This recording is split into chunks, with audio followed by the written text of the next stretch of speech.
hate, or honestly comments of any kind to anyone mentioned in this video on behalf of me or yourself. The purpose of this video is to give my commentary and opinion on matters of public concern. Thank you. When you Google scopolamine, you get this result: medication for nausea, vomiting, and more. Some of the other uses that are included here are like helps with smoking cessation. That means stopping smoking. Helps with excessive sweating. I'm wondering if that's what Prince Andrew was on during those years whenever he says he had a medical condition made him not sweat. I don't know. And that she went on to have bath, possibly. There's a slight problem with the sweating because I have a peculiar medical condition, which is that I don't sweat, or I didn't sweat at the time, and that was, yes, I didn't sweat at the time. Interestingly, all those top results, none of that's what I'm going to be really focusing today's video on. It's just very interesting to me.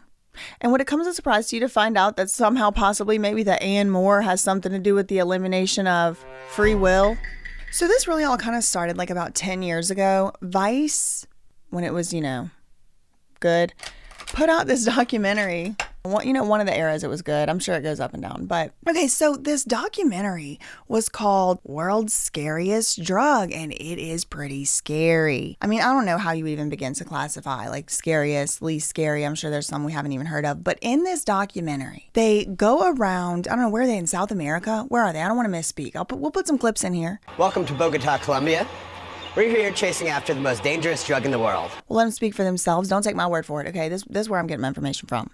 So yeah, but anyway, in this documentary, one thing that was going on was there was like crime being done using this substance, and the crime was like they were kidnapping people, they were robbing, they were using it to rob people and willingly. And this is like that specific drug that kind of makes you into like a mind controlled like slave almost. Like it's like you cannot resist suggestion. It makes people really vulnerable to suggestion and persuasion. Like people were like letting people into their apartments, letting people into their houses, emptying out the whole house, emptying out everything, helping them move out. It's like their whole house is gone. They wake up in the morning, they don't really remember what happened. There's varying degrees. Like people talk in the documentary, like victims of this, about it happening to them or happening to their, friends. Like people are actually losing their lives. Tu voluntad, lo que, no sé, que no puede reaccionar.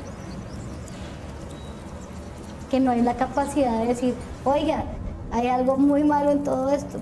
Puedes conseguir 1 gramo de Scopola. Oscila entre 40, 50 lucas más o menos, pero con 1 gramo de Scopolamina es un viaje. It's very traumatic, but the specific substance they're talking about in this documentary is this scopolamine. And again, we'll put some clips in here. Scopolamine, which is basically like the worst roofie you can ever imagine, times 1,000,000. You're at the whim of suggestions like, hey, take me to your ATM. Hey, come with me to the hotel room, while you're completely conscious and articulate. And I just thought that y'all would be interested to know. Really, I mean, this is a public service announcement to tell you one thing only, that when you Google scopolamine, the thing that comes up, it just looks like a common everyday moment. Oh yeah, nausea, vomiting. You might even have you put a 1 in the chat. Put a 1 in the chat you ever used a behind the ear seasickness patch. Now, look, that isn't to say that isn't safe to use. I'm not a doctor. Please, I'm not a doctor. Never went to medical school, okay? So take stuff directed by your doctor. I'm sure it's safe if it's in this patch form, but like the active substance or whatever on that thing, when used and put in the wrong hands and all of that, it's like, who knew? And then you type in world's most dangerous drug on Google and that pops up. Now, you might be wondering how I ended up down that territory. Like this isn't breaking news. It's kind of like that happened a while ago. World's scariest. Girl, it's the world's scariest. What's world's most dangerous? Let me just for our next video. Fentanyl, alcohol. So there's no consensus. So I've been saying world's most dangerous, girl. It's world's scariest. World's scariest drug is one that you've been using on the Carnival cruise. That might explain why they've been acting like that over there. Were they on a bad batch of patches? Not to make light of this very serious matter, but you might be wondering, why do I care? What brought me down this path, down this road? Was I going on a cruise? Did I have motion sickness? No, that's not what it was. It was actually during the Diddy trial. I don't know if it was Jane. I don't know if it was Mia, who it was, what it was, but there was somebody who was testifying for the prosecution. And this person kept answering the question, like, why did you do that? Why didn't you do this? Why did you allow that? Type of thing, etc. The person just kept saying, I don't know.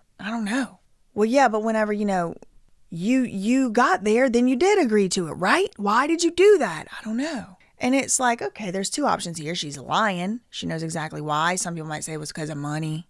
But at the time, right, I'm just trying to piece it together. What if it's possible she really don't know? Like, what could explain it? And she also talked about this kind of like mystery substance. She called it liquid Molly, but she said it was like nothing she ever had before. It was instant. As soon as it was in her mouth, instantly she had felt the effects of it, and it made her very heightened in the aroused, state.